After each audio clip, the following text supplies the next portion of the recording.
region who are using their skills and their talents to make a positive impact. Franklin D. Roosevelt once said, "We cannot always build the future for our youth, but we can build our youth for the future." And our next guest, Amelia Samuel, shares this same view. She is an educator and a youth leader who empowers the youth to be positive agents of change and good, wholesome citizens.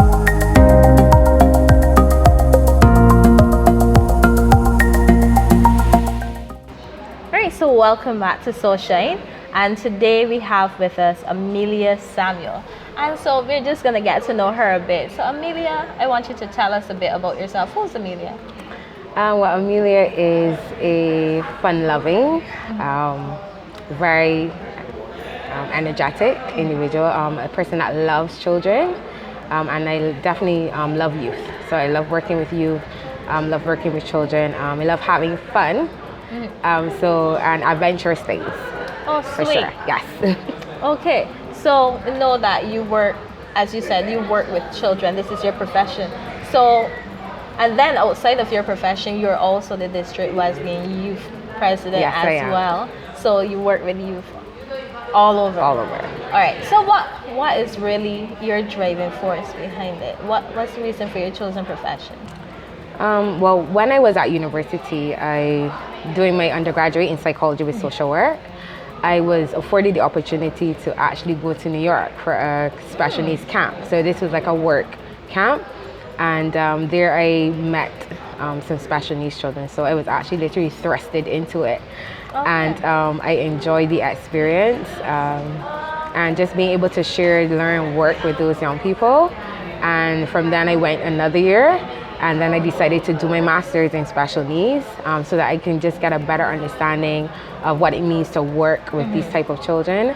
And after that, I went straight into, pursuing that career, which I currently do now as a special needs educator. Yeah. So how long have you been in the area of being a special needs educator?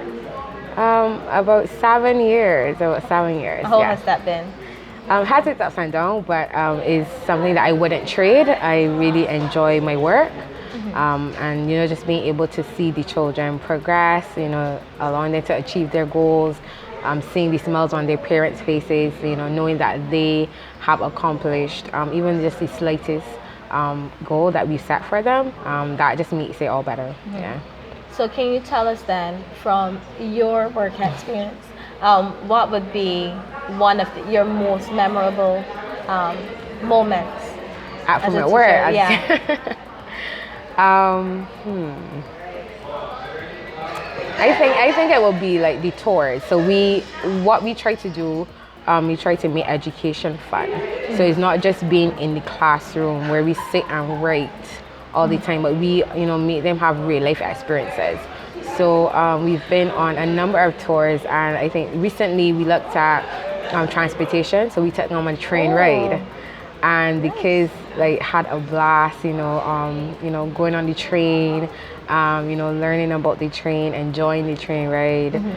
So for things like that, we really enjoy just taking them on tours, taking them on bus rides for independence. So they had that experience in terms of transportation, and just being able to experience life in a different way and to learn a lot. So yeah. That's pretty good. I think I probably should join your class. You should. So just going on another note, tell us about your family setting.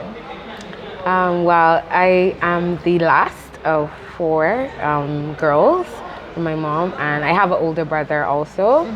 My sisters, we all grew up in church. My mom instilled that within us, and we three of us. So we are all in the teacher profession. So 3 of us are teachers, and the eldest one, she does nursing like my mom. So that's my family in a nutshell. Yeah. Okay, so you're all in the business of taking care of other people. Yes, we are. Yeah. I like that. That's actually pretty good though. And having grown up in the church, tell us a bit about your journey in terms of coming to know Christ.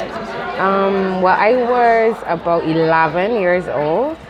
I've always been in church, but I remember distinctively, it was a Wednesday night. So it was a Wednesday night service. and they were singing a particular song, and I just felt God saying, Amelia, you need to give your life to me. And I remember crying and then telling my mom, I believe God is telling me, to come and have a relationship with Him. And my pastor, he was very encouraging, and I was then able to go on conference class, and I was able to then learn, more about God. And then from that time till now, I've been in church, and I've been just serving the Lord and working for God. Yeah. So then, well, just going in a little bit, how would you say that, having become a Christian, how would you say that has helped shape your life or change it in any way? I would say it has shaped it and changed it for the better. Being able to experience God for yourself as an individual, knowing how to depend on Him and lean on Him, and I've seen like tremendous difference in my life. Successes that I've had. Even sometimes failures, but it taught me to lean on God, and knowing that He's my source and strength. So, apart from Jesus, who would you say is your favorite Bible character? Favorite Bible character. And why? And why? Yes. I would say Joseph. For those who don't know, the story of Joseph and how he was a person that had many dreams, and then being able to share this with his brothers, and they didn't even believe him. But for me, Joseph, I can see his strength, his love, and his forgiveness, and all these speaks of good character traits that I believe I possess also, and knowing to be able to go through adversity, but still use it for good, and be able to learn from that. Yeah. Okay, so Joseph, and then this kind of follows on pretty nicely into another question I wanted to ask you. So he had many struggles, and my question for you then is, what has been one of your greatest struggles thus far?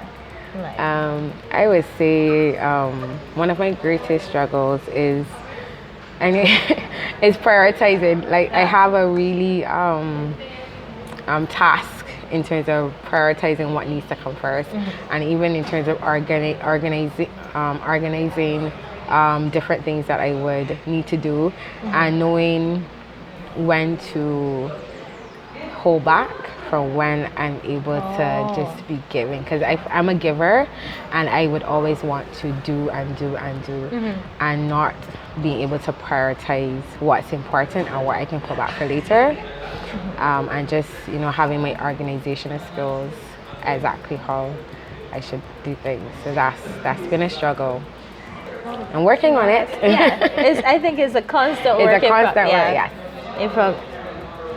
So you told us a bit about your journey in terms of from postgrad and how you were plunged into your now occupation. But tell us a bit more about what that journey was like from primary school up until postgrad. Okay, well, I attended the Mount Tabor Primary, so I started there, and then I moved on to Christchurch Foundation. So that's my school, Christchurch Foundation School, where I enjoyed my years there. I graduated in 2005, and then I moved straight on to university, at the University of the Wesleyan Youth, Cecil, where I undertook my undergraduate studies in psychology with social work. From there I took a gap year, where I just worked a little bit, and then I decided to do my master's in special needs at the University of Nottingham, England. So that was a good experience for me to just move on to do my master's. Yes. Okay, so what was it like studying overseas? It was great. I would say that I had a really good time, just being able to learn the culture that is there, just meeting so many people from different countries, and being able to experience learning in a different way, adjusting to their time schedules, making sure that you're on time for classes, just I really enjoyed the entire program that was there, and I enjoyed the culture of being in England. And it allowed me to just make a lot of connections and build relationships, and taught me a lot about myself as an individual. And it really challenged me as a person and shaped me to be the person I am today. Okay, so would you suggest to any of our viewers, in terms of promoting going overseas? Yes, for sure. I Studying. think any individual that has the opportunity to study abroad, that they should. Because it just exposes you to a whole new level of thinking, and makes you think outside of the box rather than just being closed-minded. And the world has a lot to offer, and so I would encourage anyone that is interested in pursuing studies abroad that they definitely should. It is something to do, and you won't regret it. Yeah. So can you tell us what motivates Amelia? What motivates you to do what you do? To get up every morning and to go out and to do the great work that you've been doing? I would say my children. My students at school. Just being able to see the progress that they're doing and seeing the smiles on their faces every day. They're like, Miss Samuel, Miss Samuel. It brings joy to my heart. I'm being able to know that I have influence in their lives. And my youth department, my youth at church, they motivate me to keep going. And to be the best possible me that God wants me to be. Being an example for them, and just showing that, allowing them to know that they can do it also. So it just motivates me to keep, pursuing for greatness, so that then they in turn will be able to pursue for greatness. Good. I like that. Coming on from your area of education and your background in that, let's look at Barbados on a whole. Are there any areas in Barbados, or are there any areas within within this country that you feel strongly about? And what's your opinion on it? Well, for me right now at this present time, you can see all the crime that is happening, especially with our youth, and the violence that is happening in schools, and that is very dear to my heart, because I know we can see the struggles, and we do have youth within my church, and we know a lot of them, and it really burns me to see what is going on within our society. And for the youth not to know that there's another way, that there's another choice, there's another decision that you can make, rather than resorting to crime or violence. And for me, it's just to allow them to know that that there are other ways that we can deal with our anger, we can deal with our frustration. So really seeing that our youth are just depleted, and that this is the state that they're going to. So the state that they're actually going to and resorting to, it really breaks my heart, because then it just means that a lot of our youth now, they're going to be incarcerated, that their lives are going to be cut short. Yes. Because of the crime, and then a lot of lives are lost and wasted. Yeah. And that's going to have a great impact on our society, on our population as a whole. Well, not just now, but in years to come. Yes. So, what are some of the things that you think that we could do to counteract this? How can we be a solution? What can we do to help? Well, I think that we need to allow our youth to know that there are different ways to handle different situations that they're going through. I think it needs to start with us in the home. I think it needs to start with the parents, and I think it's a whole societal issue that we all need to get on board and fight for our youth. We need to build relationships with them first and foremost, so that they know that they have someone that they can talk to. They have somebody that they can go to air their views, to share their concerns, to have someone to listen to them.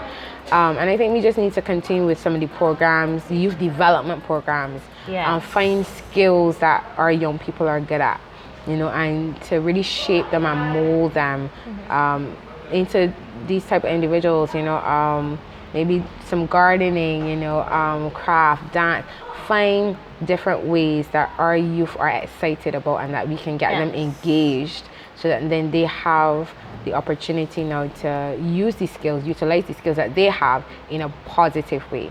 Yeah. Some good and sound, I think, suggestions. So can you tell us then, what are some of your, well, we'll start with the short-term goals. What's next for you? What is next for me? I want to continue to do some leadership training. I believe that's the area that God has called me to do in terms of my giftings. So I'm looking to pursue some further studies in some leadership training, some worship training, and overall my professional development in my career. So I'm doing some of that. I would also, short term, look to get my house, start a family, get married, start a family. So those are some short-term goals. Yes. Okay, so in the next 5 years, where do you see yourself? I see myself owning my own business. I want to have my own business. What area?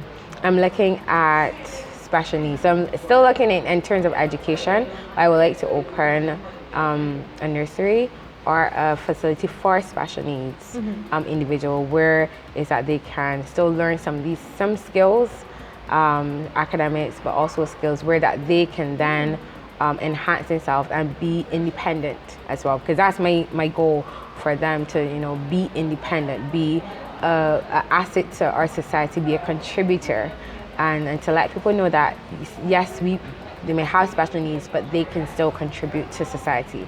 So to teach them different skills where then they now can be able to be a good contributor to society. So definitely my business for sure. Great. Sounds like a good idea to me. Yes. And I wish you all the best in your endeavors. So what are some of the things that you do? I should say, what's your favorite pastime? Favorite pastime activity. Well, I like to read. But I would say my favorite pastime is exercising. Yes. I try to keep in shape. I use it as a way to a moment of refreshment and rejuvenation. So yes, I definitely like to exercise, do some running, go to the gym. So that's a favorite pastime of mine. And also hanging out with my friends. Yes.